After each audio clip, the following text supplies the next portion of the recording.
Views today live में आपका स्वागत है। मैं हूं अरुण चिब। पश्चिम बंगाल, बिहार, यूपी, दिल्ली के बाद लगता है कि इंडिया ब्लॉक का चल पाना बड़ा मुश्किल लग रहा है जम्मू कश्मीर में भी, क्योंकि जम्मू कश्मीर में जिस तरह से इस समय राजनीतिक हालात बने हुए हैं उसके चलते दिख रहा है कि यहाँ पर भी इंडिया ब्लॉक जो है कामयाब नहीं हो पाएगा और जिस इकट्ठे इनका चल पाना मुश्किल लग रहा है, क्योंकि नेशनल कॉन्फ्रेंस ने जिस तरह से पिछले दिनों उनकी तरफ से बयानबाजी आई कि वो 3 सीटों पे खुद लड़ेंगे, उसके बाद जो है स्थितियां काफ़ी बिगड़ती जा रही हैं। इस बीच में जिस तरह से दोबारा डॉक्टर फारूक अब्दुल्ला जो कि नेशनल कॉन्फ्रेंस के प्रेसिडेंट हैं, उन्होंने भी एक बयान दिया कि नेशनल कॉन्फ्रेंस किसी भी पार्टी से पहले कोई भी उनके साथ प्री अलायंस नहीं करेगी और इंडिया ब्लॉक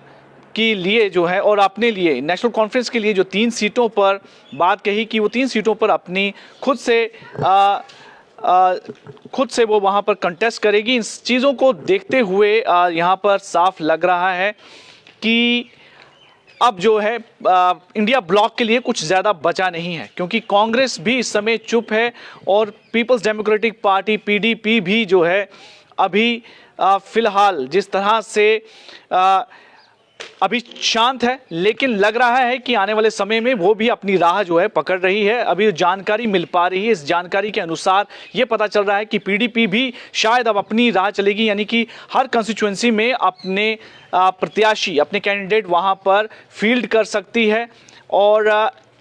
इसके चलते हुए साफ नजर आया कि नेशनल कॉन्फ्रेंस जो है वो भी उसने भी डिसाइड एक तरह से कर लिया है कि वो खुद ही कंटेस्ट करेगी। लेकिन कांग्रेस जो कि सबसे ज़्यादा लीड कर रही थी इस इंडिया ब्लॉक को, अब उसका यहाँ पर किस तरह का भविष्य रहेगा ये भी एक बड़ी असमंजस जैसी स्थिति बन चुकी है। हालांकि किसी तरह की बयान अभी कांग्रेस की तरफ से नहीं आया है कि इंडिया ब्लॉक जम्मू कश्मीर में किस तरह से चलेगा, लेकिन फिलहाल इंडिया ब्लॉक जिसका मुख्य मुद्दा था कि भारतीय जनता पार्टी को हराना है, वो साफ लगता है कि यहाँ पर असफल दिखता हुआ नज़र आ रहा है। और वहीं पर नेशनल कॉन्फ्रेंस ने जिस तरह से बयान दिए, उनके प्रेसिडेंट डॉक्टर फारूक अब्दुल्ला ने बयान दिए, उससे भी लग रहा है कि अब जो है नेशनल कॉन्फ्रेंस खुद लड़ेगी। लेकिन इस बीच में उमर अब्दुल्ला ने भी एक बयान दिया, उन्होंने कहा कि वो इंडिया ब्लॉक के साथ हैं, उनके साथ चलेंगे। लेकिन 3 सीट वाला बयान उन्होंने पहले दिया था कि कश्मीर की जो 3 सीटें हैं, श्रीनगर, बारामूला और अनंतनाग, राजौरी जो बनकर एक बनी है, उस पर नेशनल कॉन्फ्रेंस ही लड़ेगी और जो 2 सीट हैं उस पर बातचीत हो सकती है। अब देखना होगा कि इस बीच में पीडीपी जो है किस तरह से अपनी इस पॉलिटिकल जो आने वाले समय लोकसभा के इलेक्शंस को लेकर किस तरह की स्ट्रेटजी को अपनाती है, क्योंकि महबूबा मुफ्ती जो कि सऊदी अरेबिया उम्रा पर गई थी वो भी वापस आ चुकी हैं और आने के बाद वो पार्टी के साथ लगातार बातचीत कर रही हैं।